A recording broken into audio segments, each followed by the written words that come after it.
السلام عليكم، مرحبا بكم فيديو جديد من شيوات منى. اليوم ان شاء الله نقدم لكم خبز ديال الساندويتش اللي كيجي رائع بزاف واقتصادي وعملي، وفي ساعه كنوجدوا به لي ساندويتش كما كتشوفوا معايا. ممكن ديروا اي حشوه الاختيار ديالكم. الفكره ديال اليوم هو الطريقه ديال الخبز ديال الساندويتش اللي كيجيكم ناجح جدا.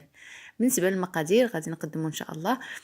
غادي ناخذ هنا كاس ديال الحليب يكون دافي، وبنفس الكاس غادي نعبروا به كذلك كاس ديال الماء حتى هو يكون دافي. غادي ناخذ هنا معلقه ديال سكر سنيده، وكذلك معلقه ديال الخميره الفوريه. هاد العمليه اللي غادي نديرو في الاول هي عمليه ديال التخمير، هي اللي غادي تعطينا واحد الخبز اللي كيكون رطب وفي نفس الوقت كيكون مقرمش من برا، وممكن تستعملوه لاي حشوه من الاختيار ديالكم. اليوم ان شاء الله ما غاديش نقدم معكم الحشوه، ولكن غادي نقدم لكم غير العجين ديال الساندويتش، الفكره ديالو والطريقه ديالو كذلك وطريقه ديال التقديم.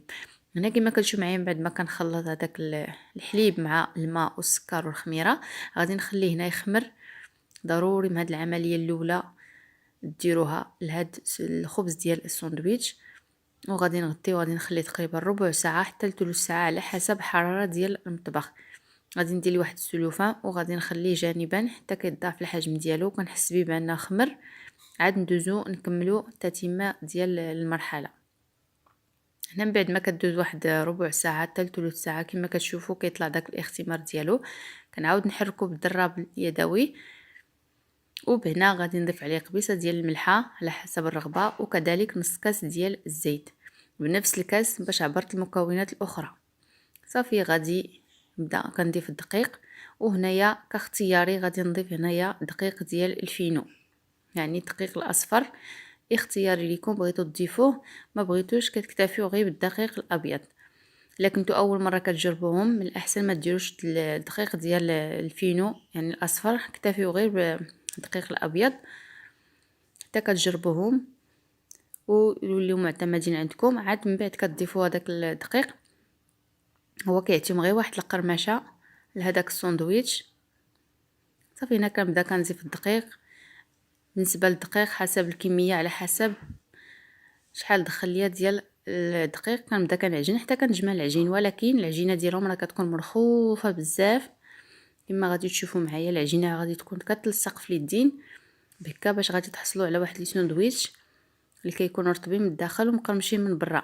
انا غادي ندوز هنا فوق سطح العامل، غادي نبدا نخدمها وكنبقى كندلكها هكايا غير حتى كتجمع ليا العجينه. كما كتشوفوا راه كتلصق باليدين، ولكن مع الدليك حاولوا ما تضيفوش الدقيق بزاف باش ما تقصحش لكم العجينه. غير كنبقاو كندلكوها وكندوها نجيبوها حتى كتجمع لينا على هذا الشكل، وفي نفس الوقت راه كتبقى مرخوفه. هنا غادي ندوز نقطع كويرات صغار على حسب الرغبه. غادي ديروا ساندويتش غادي ديروهم صغيورين، ولا بغيتو ديروهم كبار ممكن كذلك ديروا كويرات كبار. غادي نقطعهم هكايا غير صغيورين، وكما كتشوفوا معايا العجينه راه كتلصق باليدين، يعني غتحاولوا معاها. ولا ما حكمتوا فيها دهنوا يديكم بشويه ديال الزيت، ومره مره رشوا غير شويه ديال الدقيق، غير ما تكثروش الدقيق بزاف باش ما يجيكم تاني قاصحين ويجيكم تاني غلاض من الوسط، يجيكم فيهم ديك اللبابه بزاف. فينا من بعد ما كنقسمهم كما شفتوا معايا راه كندير شويه ديال الدقيق غير باش نجمعهم.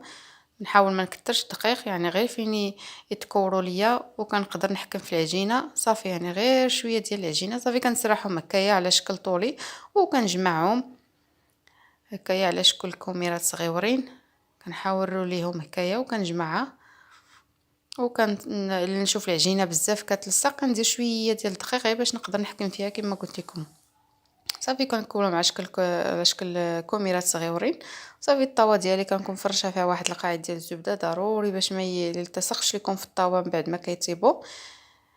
كما شفتوا العجينه راه كتكون جاريه، يعني يقدر يلصق لكم في الطاوه اللي تبغي تحيدوهم يتهرسوا لكم ولا شي حاجه. الله من الاحسن من الاول ديروا داك البابي ديال الزبده وبداو حطوا عليهم وخليهم هكا باش يضاعف الحجم ديالهم. هنايا المرحله الاولى غادي نخلوهم مازال يختمروا ويضاعف الحجم ديالهم، عاد غادي نطيبوهم. صافي غادي نستمر معكم انا بهذه الطريقه حتى كنكمل كاع الكويرات اللي عندي. وبالنسبه لكم الا بغيتوا كميه كثيره ممكن تضاعفوا المقادير اللي درت معكم. عوض كاس ديال الحليب وكاس ديال الماء كديروا 2 كيسان او كتعبروا بكاس كبير كتعبروا به المكونات السائله باش يعطيكم واحد الكميه كثيره ديال هاد لي ساندويتش. صافي كنديرهم على هاد الشكل صافي وكنحطوهم في الطاوه ديالي. وانا كما كتشوفوا من بعد ما كنديرهم كنزيد كويره الاخرى اللي بقات ليا او قبل الاخيره صافي وكنغطيهم وكنخليهم حتى كيختمروا مزيان وكيضاعف الحجم ديالهم ونتلاقاو من بعد. هنا كما تشوفوا من بعد ما كيضاعف الحجم ديالهم حيدتهم درت لهم هكا واحد شريطات من الفوق كديروا بشي موس كيكون عندكم ماضي كتحاولوا باش ما تضغطوش عليهم بزاف باش ما يهبطش لكم هذاك الاختمار ديالهم غير كيبدا كتشرطوه كامل الفوق صافي وكتحيدوا ما تبركوش عليهم باش ما يهبطش لكم هذاك الاختمار. هنا عندي واحد البيضه درتها مع شويه ديال الحليب بعض القطرات ديال الحليب صافي كندهن لهم الوجه ديالهم هكا مزيان صافي وكندخلهم للفران.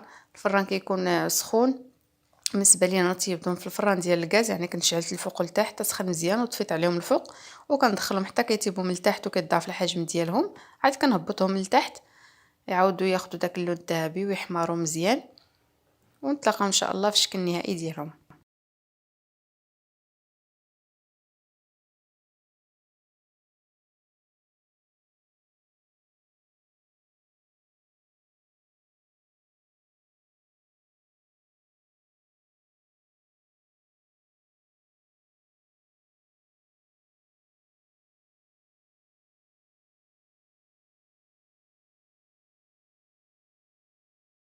وهنا من بعد ما كيخرجوا لنا الساندويتش ديالنا كما كتشوفوا كيجيو محمرين من الفوق وكذلك من التحت كيجيو طايبين وكيجيو مقرمشين كذلك من برا ورطبين من الداخل.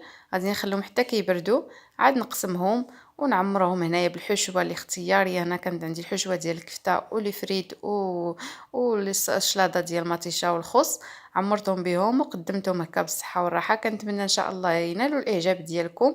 فكره ديال لي ساندويتش اللي كيكونوا ساهلين كيجوني بعض التساؤلات في البنات في الانستغرام كيشوفوني كنقدم بحال هاد الوصفات اللي كيكونوا هكايا حتى هما بغاو يتعلموا شي حاجه اللي كتكون ساهله وبسيطه ما كتاخذش منكم المقادير وكذلك الوقت. هنا قلت نقدموا لكم ان شاء الله وتنال الاعجاب ديالكم وتجربوهم وراه ناجحين وان شاء الله غادي تجربوهم من اول استعمال وغادي يصدقوا لكم. وبهنا ان شاء الله كنكون وصلت للنهايه ديال الفيديو. كنبغي نقول لكم اللي باقي ما اشترك في القناه يشترك فيها ويفعل الجرس باش يوصلكم ان شاء الله دائما كل جديد ديال القناه. وكذلك ما تبخلوش عليا بلي لايك وبالتعليق ديالكم اللي كتشجعوني بها دائما باش نستمر ونحط لكم الوصفات اللي دائما كنجرب وكتصدق ليا ما كنبخلش عليكم بها وكنجربها كنقدمها لكم وان شاء الله تنال الاعجاب ديالكم. وبهنا غادي نخليكم ونضرب لكم موعد فيديو قادم باذن الله. الى اللقاء.